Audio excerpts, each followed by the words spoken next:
Hello viewers, आज हम पढ़ेंगे 12th class NCERT chapter number 2 geography. Chapter number 2 और चैप्टर का नाम है मानव बस्तियाँ। इसके हम नोट्स पढ़ेंगे और कोशिश करेंगे कि इन नोट्स को हम 15 से 20 मिनट में समझा के ख़त्म कर दें। इसी के साथ आपका ये चैप्टर कंप्लीट हो जाएगा। मैं साथ साथ समझाती जाऊँगी और आप ये अपने पेपर में, ठीक है, अपनी कॉपी में नोट्स बनाने में और अपने असाइनमेंट वगैरह जो भी है उसमें यूज़ कर सकते हैं। सबसे पहले हम परिचय पढ़ते हैं। मानव बस्तियाँ होती क्या हैं? मानव बस्तियाँ हम उन क्षेत्रों को कहते हैं जहाँ लोग स्थायी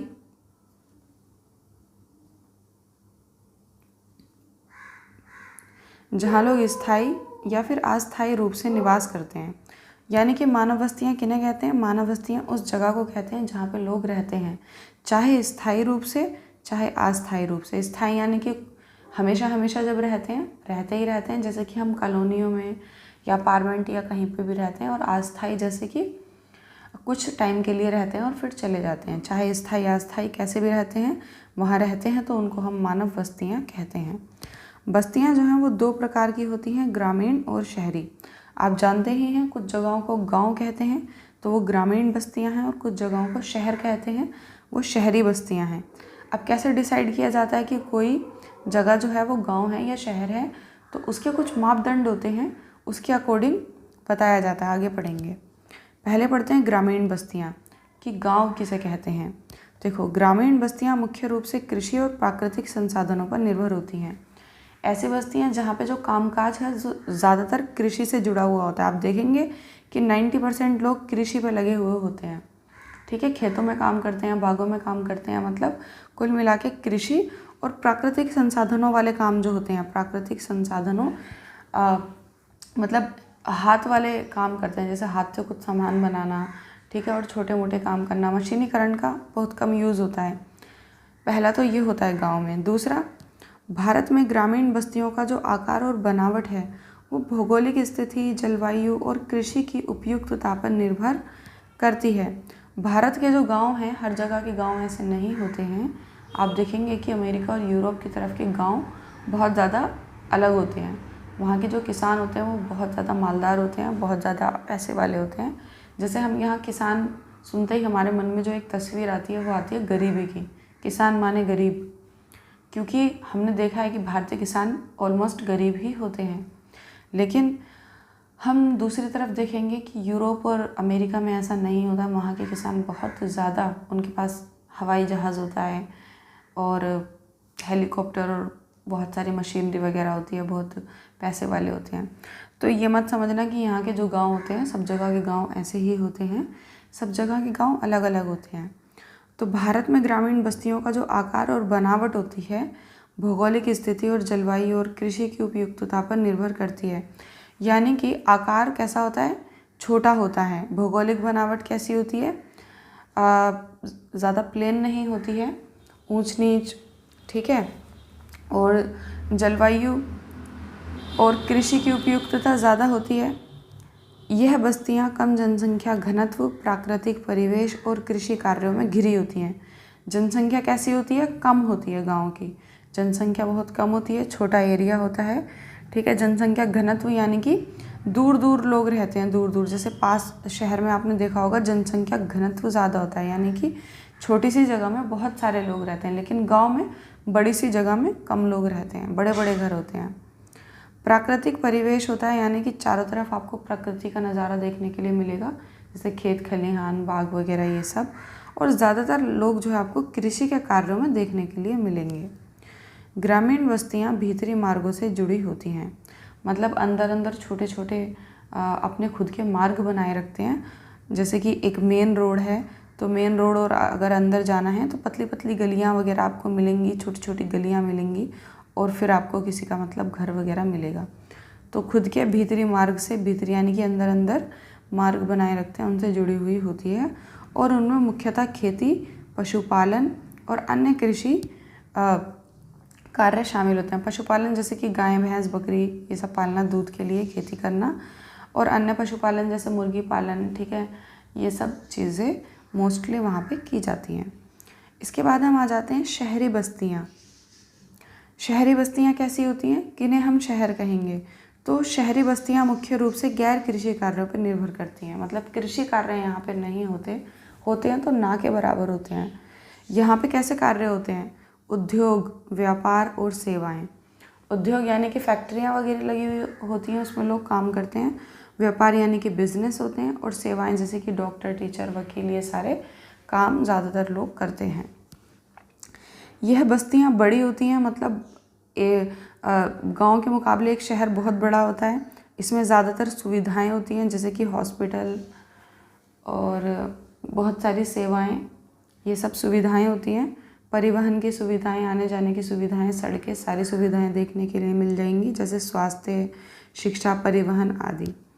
शहरी बस्तियां अधिक जनसंख्या घनत्व वाली होती हैं, जैसे कि एक छोटी सी जगह में आपको बहुत सारे लोग बसे हुए मिल जाएंगे।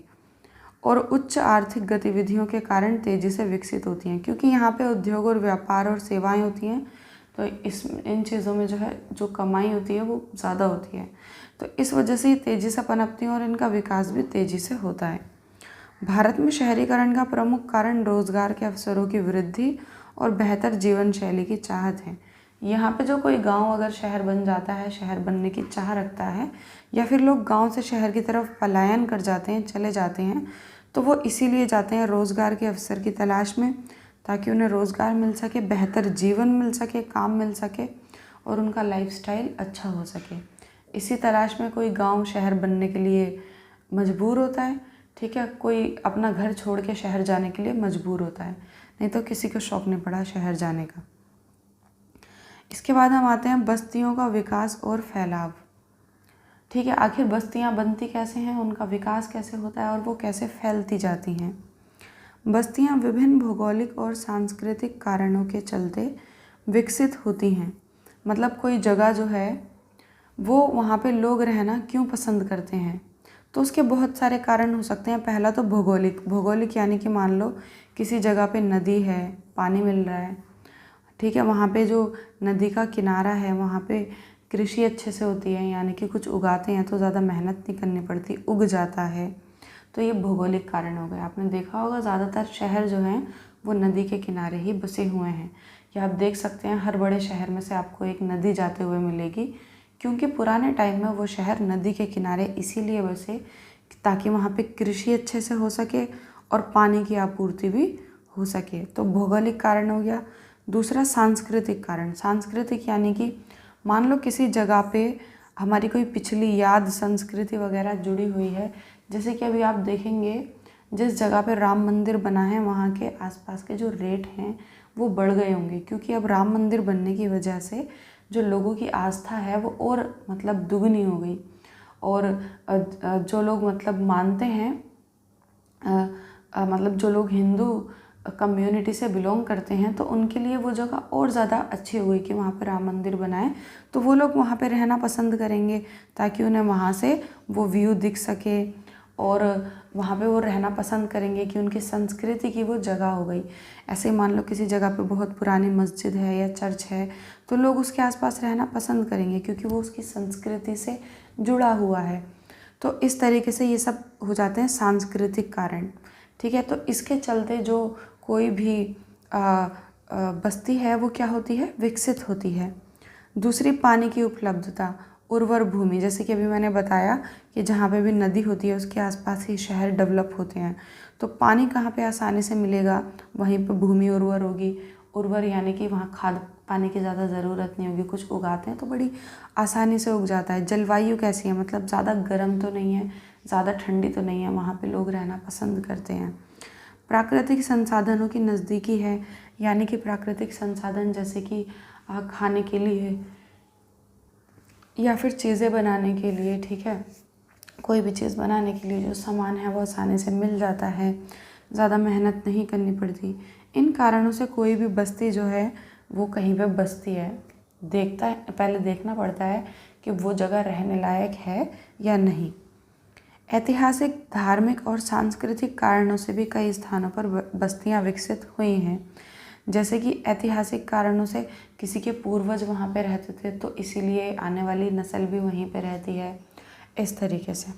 धार्मिक कारणों से जैसे आप देखेंगे मुस्लिम्स में जहाँ पे काबा बना हुआ है, जहाँ पे हज करते हैं, तो उसके आसपास जो ज़मीन है वहाँ पे बहुत महंगी है और वहाँ पे लोग रहते हैं इसी वजह से, क्योंकि धार्मिक कारण है वहाँ पे। ऐसे ही आप मंदिर भी देख सकते हैं, जहाँ पुराने मंदिर होंगे तो वहाँ लोग रहना पसंद करते हैं, कारण धार्मिक कारण है। कुछ बस्तियाँ योजनाबद्ध तरीके से विकसित होती हैं। योजनाबद्ध तरीके से मतलब जैसे कि सरकार बसाती है, सरकार देख के बसाती है। देखो इस तरीके से आपने कुछ जगहें देखी होंगी कि यहाँ पे पार्क बनेगा लोगों के लिए, यहाँ से सड़क जाएगी, यहाँ से टी पॉइंट बनेगा, यहाँ से ऐसे सड़क जाएगी, यहाँ से सीवर होगा, सीवर में से ऐसे पानी जाएगा। तो इस तरीके से मतलब योजनाबद्ध तरीके से विकसित हुई होती हैं। तो जब इस तरीके से बस्तियाँ होती हैं तो वहाँ पे गंदगी कम फैलती है और लोग अच्छे से रहते हैं। लेकिन कुछ बस्तियाँ ऐसी होती हैं जो प्राकृतिक तरीके से खुद ही विकसित हो जाती हैं। जैसे मान लो ये कोई खाली जगह पड़ी थी, यहाँ पे पहले 2 लोग आके रहने लग गए, फिर 2 लोगों ने यहाँ घर बना लिया, 2 लोगों ने यहाँ बना लिया, 4 लोगों ने यहाँ बना लिया और गलियाँ अपने आप बनती चली गई। तो इस तरीके की जो जगहें होती हैं वहाँ गंदगी ज़्यादा फैलती है, क्योंकि वो योजनाबद्ध तरीके से विकसित नहीं हुई है।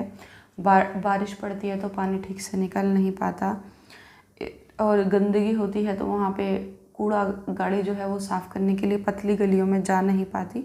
तो इस तरीके से जो बस्तियाँ विकसित होती हैं, स्वतः ही विकसित हो जाती हैं, उसमें थोड़ी सी प्रॉब्लम होती है। इसके बाद हम आते हैं यहाँ पे बस्तियों की अवस्थिति और संरचना।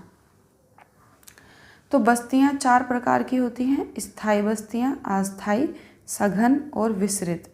स्थायी बस्तियाँ नाम से ही समझ में आ रहा है, जहाँ लोग स्थायी रूप से रहते हैं। जैसे गांव या शहर लोग 20-20 साल, 30-30 साल और कई बार पूरी उम्र रहते हैं। कई बार उनकी नस्लें भी रहती हैं, ठीक है, बाप दादा भी वहीं पे, बच्चे भी वहीं पे, उनके बच्चे भी वहीं पे, तो वो हो गई स्थायी। अस्थायी जहाँ पे लोग अस्थायी रूप से निवास करते हैं, मतलब कुछ टाइम रहते हैं और फिर वहाँ पे छोड़ के चले जाते हैं।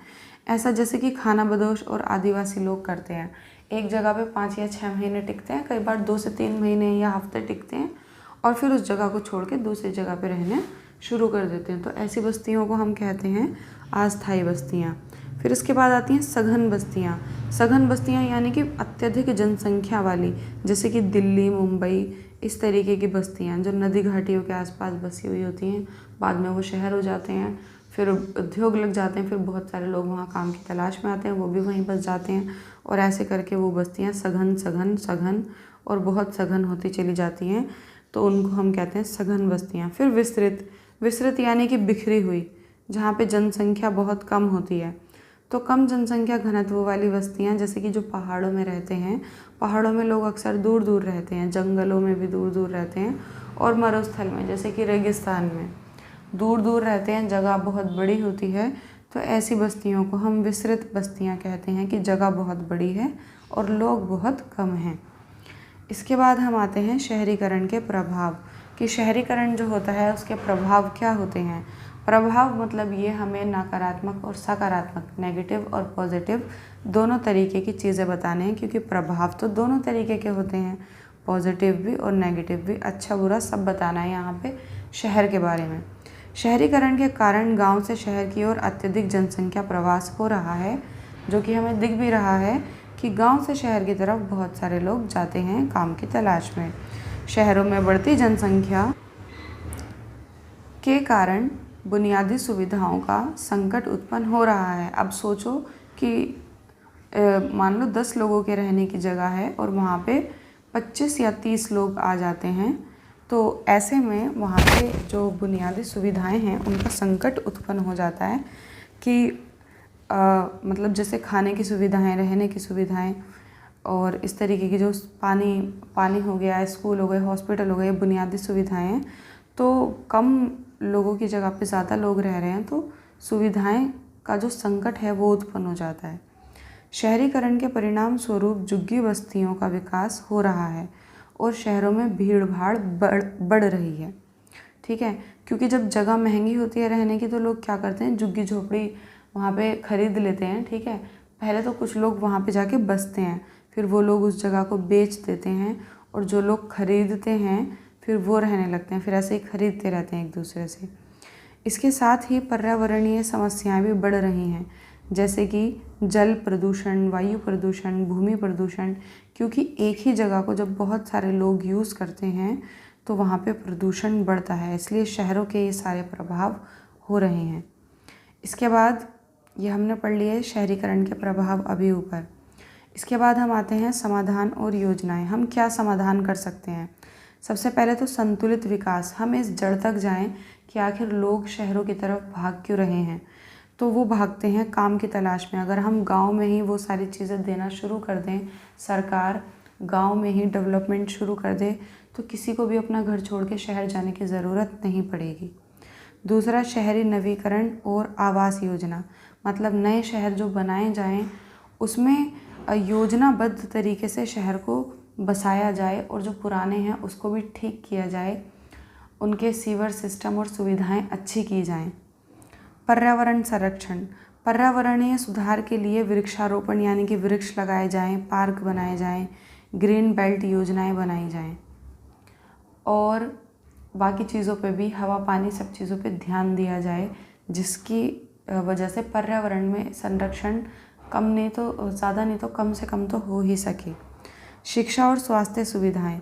अगर शिक्षा और स्वास्थ्य सुविधाएं ग्रामीण इलाकों में वैसे ही दी जाएं जैसे कि शहरी इलाकों में दी जाती हैं, तो बहुत सारे लोग सिर्फ इन सुविधाओं की वजह से शहर की तरफ जाना पसंद करते हैं, तो वो शहर की तरफ जाना बंद कर देंगे, क्योंकि उन्हें वो सारी सुविधाएं, काम कारोबार अपने यहाँ मिल जाएंगे, तो वो शहर में जाना बंद कर देंगे और शहर की प्रॉब्लम भी सॉल्व हो जाएगी, गांव की प्रॉब्लम भी सॉल्व हो जाएगी।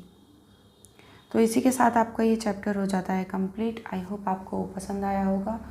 कोई डाउट है, क्वेश्चन है तो आप इस चैप्टर से रिलेटेड तो आप मुझसे कमेंट बॉक्स में पूछ सकते हैं। मिलते हैं नेक्स्ट वीडियो में। Bye bye.